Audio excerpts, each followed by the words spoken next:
So communism works hand in glove with capitalism. Now they call it socialism. You've never heard any of the big bankers ever decry socialism. They're only too happy to lend to governments as much as they want. Out of nothing anyways, thin air. And because they live off the massive interest which can't be paid. They live awfully well off the interest alone. That's not bad for a con of something you don't give them at all, except a bunch of numbers. But you get real benefits, real material goods back in return at compound interest. That's how you live off it. But very few folk can actually figure it out. And of course, they're never going to change this system. The bankers always plunder the planet at least twice every century. At least twice every century. Look at the history. And they won't fix it because they want it to happen again, because they use it to further their power and their grip across the planet. And there'll be more crashes yet. There's some of them scheduled to come. They've already set the laws on the books so that they can plunder the accounts of the public. Now here's an example here too of progress, because under progress, as a guise to protect the crew that's doing it, they always have to stand up for everybody else under the guise of discrimination. And we've seen the rise of the feminists for a long time too. That's one of the first groups, in fact, the Marxists says that they would use was the creation of feminist movements, which they did. Because you can't really destroy the family unit unless you really get a lot of women to be anti-male and so on. And they did a good job of that. Now it's taught in school as a normal thing. But then we get them promoted further into the military and so on. And then you get the CIA selects new head of clandestine service, passing over the female officer who they'd all backed for the job. And it says, this is a great thing for a testimony, isn't it? For the US. Not that the US is the only country doing this. But it's a CIA officer who was the first woman to lead the agency's clandestine service, but was also directly involved in its controversial interrogation program, meaning torture. Will not get to keep that job as part of a management shake-up announced Tuesday by CIA Director John O'Brien, it says here. It says the officer who is undercover served as director of the National Clandestine Service on an interim basis over the past 2 months, and many consider her a frontrunner to keep the post, which involves overseeing the CIA's spying operations worldwide. And it says here that apparently she was involved, and it leaked out somehow or another, in torturing people over in Thailand on behalf of the US in some torture facility they had there. But the thing is, it's just a great thing to be proud of or something. Equality for sadists. Think about it, folks. You understand, when we've all become, it's bad enough when we're guys doing it, but when you get women in too, it's like the game's over. There's no balance to anything now. There's no counterbalance to the nastiness. And this has been lauded, of course, as a great thing that she can do this. And then getting back to the bankers, it says, now, can you believe it? And this, with all with this great thing called the economists that run the world, the science of economy, and all their degrees and all the rest of it, they can't stop this kind of thing from happening.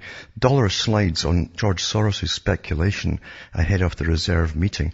Now, he's sunk countries before, him and a couple of his pals, because they set up the system and they haven't changed it. So that when big heads of banks are going to meet together, they speculate on if their money is going to rise or fall. And they make profits off of it. And they can help sink it by losing confidence of investors, just by announcing what they're doing. So it says a senior currency strategist says a half-cent dip in the Australian dollar since yesterday afternoon is unlikely to have much to do with rumours that billionaire investor George Soros is shorting the currency. That's what they call it. Shorting the currency. I'll go back into this one when I come back after this break.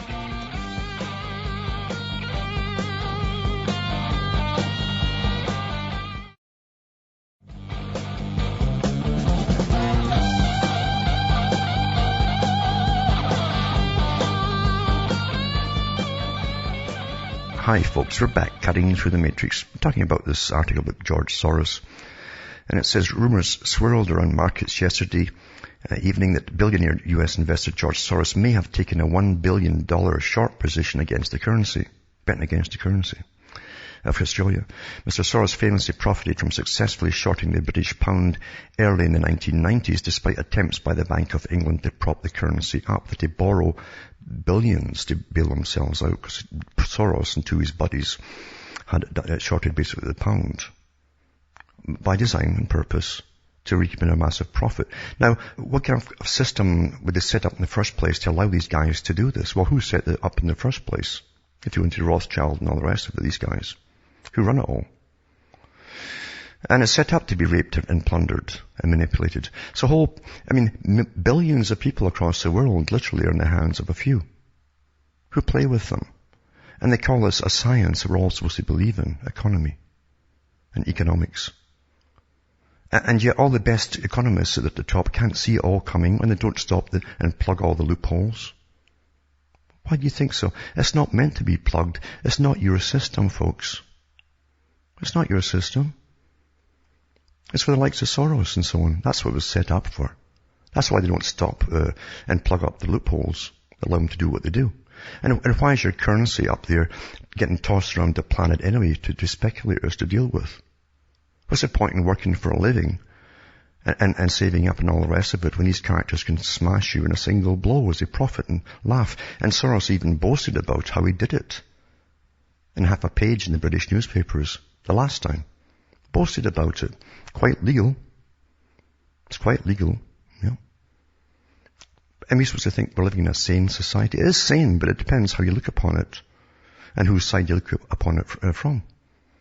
For those that run it. That's as simple as that. And also, too, this article about Australia, again, it's the South Australian property agents are targeting the Asian markets. It's all about the Chinese, very wealthy people moving into Australia, buying up all the top real estate there. And that's set up, that, as I said before, the Royal Institute of International Affairs, through the Institute for Pacific Relations, one of their branches, has been working for 80-odd years to eventually merge the country, to get the whole trade group in the Far East as under one trade group. And they've done it now. And now, of course, Australia and New Zealand come under the tutelage, basically, of China as the boss. All set up by the boys in London, the city of London. I'll put that up tonight, too. And also, this article too, it says bank deposits of over 100,000 euros may be at risk. Now this is the mantra. As I've told you, news is also meant to prepare you for things, psychologically. Without you being aware of it, that's what it's about. But it says bank deposits of over 100,000 euros may be at risk. It says proposals under the Irish presidency to deal with European bank collapses are likely to bail in, which is rob the large depositors. And so deposits of that are likely to go in the event of future European bank collapses, according to a proposal put forward by the Irish presidency of the European Council ahead of a key meeting of finance ministers next week. Discussions on the controversial bank resolution regime, which is likely to see savers with deposits over 100,000 euros bailed in as part of future bank wind-downs. I like the terms. They rob you as part of bank wind-downs, are due to intensify this week in Brussels, in Europe, ahead of Tuesday's meeting, which will be chaired by Minister for Finance Michael Noonan. We'll try to get some guidance from ministers about the possible design of the bailout tool. I mean, it's all getting prepared to plunder depositors. And no one's saying, this is all wrong, got to stop it right now. No one's saying this. It's the opposite. They're all saying we've got to do this. We've got to get it all legal so they can plunder each country's currency and their savings of depositors. And so it says here that the Irish Times takes no responsibility. Under a compromise text proposed by the Irish presidency, uninsured deposits of over 100,000 euros would be stolen in the event that a bank is resolved, but the depositors would rank higher than other creditors in the event of a wind down. In this scenario known as deposit preference, depositors would rank at the very end of the process, with other creditors first absorbing losses. I mentioned before too that Bill Gates, the other day, I mentioned that Bill Gates was one of the big investors in one of the big banks in Ireland. Of course, he was bailed out. And this is what they're talking about. They'll bail them out first, the big boys that hold their bonds, you see. But they'll steal your money as a depositor. You're at the end of the queue as a depositor. Not bad, eh? And you think you're living in some sort of the just society. Isn't that they keep telling you, the good society, democracy? Well, and also this article from Business Week says, finance ministers will hold talks next week on proposed European Union rules for writing down failing banks' creditors amid splits over the status of uninsured depositors and the powers that should be handed to national regulators. Do you vote for national regulators? No. Do you get a chance to? You don't know who they are? Of course you don't. Democracy, right? The treatment of uninsured depositors remains a key issue, particularly after recent events, according to a document prepared by Ireland. It's the same article, but in a different, tells you a bit more information about it. And it says the EU leaders have set a June deadline for governments and the European Parliament to agree on the text of a bank failure law. So here's a law coming in June, and you can guarantee after that they'll start plundering the banks. This is aimed at taking taxpayers off the hook for rescues. In the absence of such a system, nations have injected 1.7 trillion euros into their banking system since the 2008 collapse of the Lehman Brothers Holdings Inc., according to European Commission data. The big bankers sunk us, and now they're plundering us all again. Back with more after this break.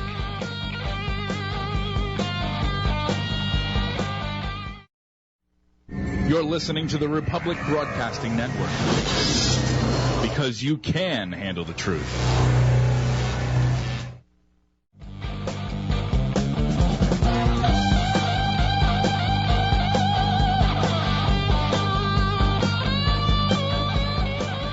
Hi folks, we're back cutting through the matrix, reading about all the rules that are being readied for the big next round of bank collapses as they plunder depositors' savings. In order to save the big boys at the top, the guys that hold all the bonds and so on. And it's talking about this in Business Week, which is harmonized approach. It says national officials clashed on the design of the write-down rules at a meeting of the ambassadors last week, according to a European official. While governments, including the UK and France, argue that the write-down rules will be ineffective unless regulators have the power to adjust them according to circumstances. That means you've got to make sure that the big boys get paid first.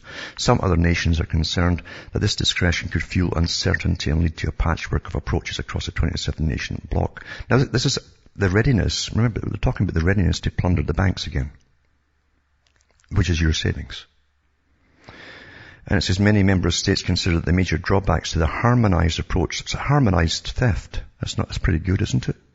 As the inability to deal with unforeseen events, and that the absence of flexibility may result in the resolution authority in avoiding or being unable to use the bail-in tool, the theft tool, according to the document.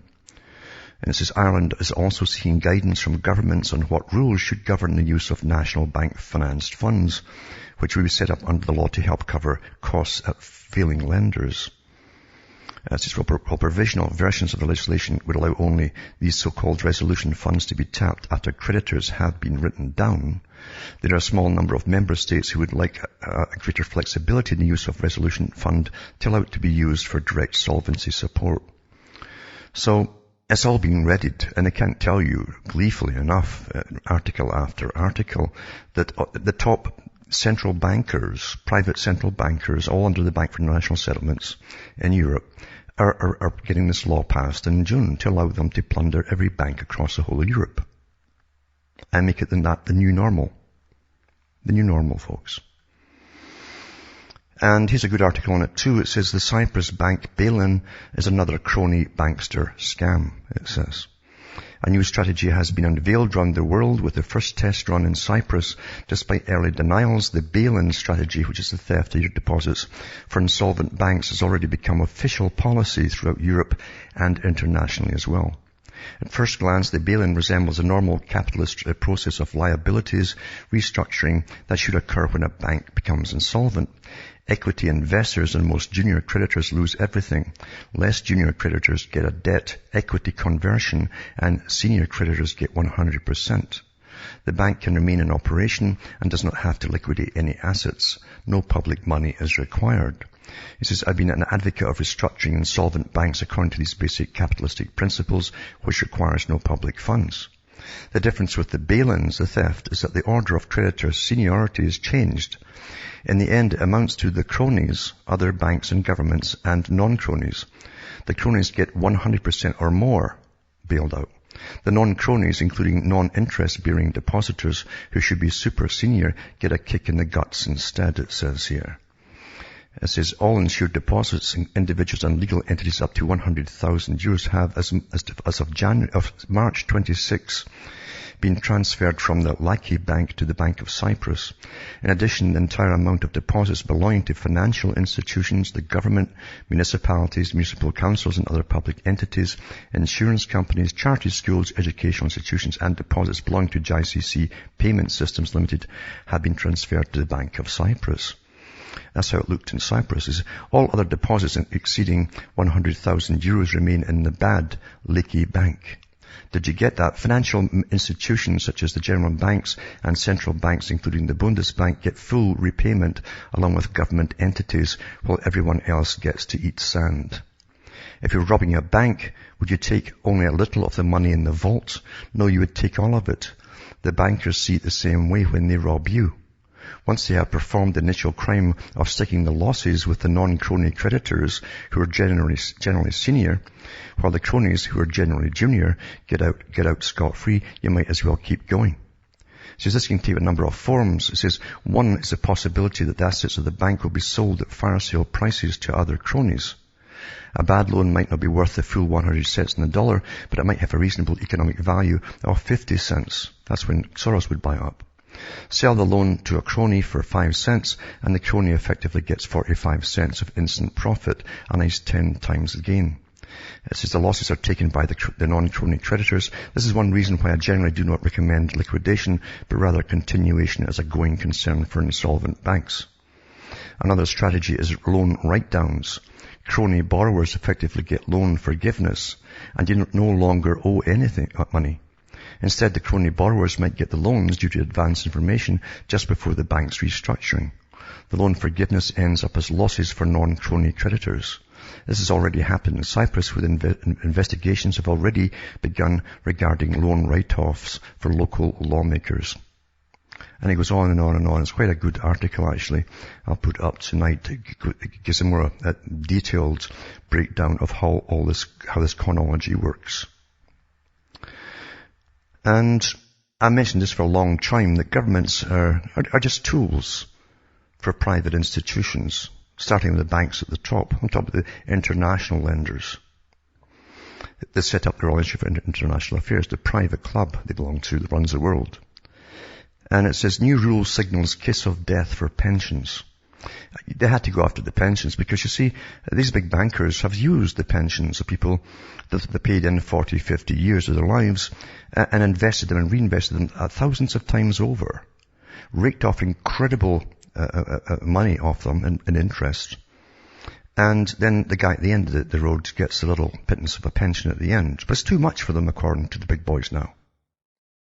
It says, new rule signals a kiss of death for pensions. So a little-known rule that changed that allows companies to contribute fewer dollars to pension funds is signaling just how meaningless the retirement vehicle has become.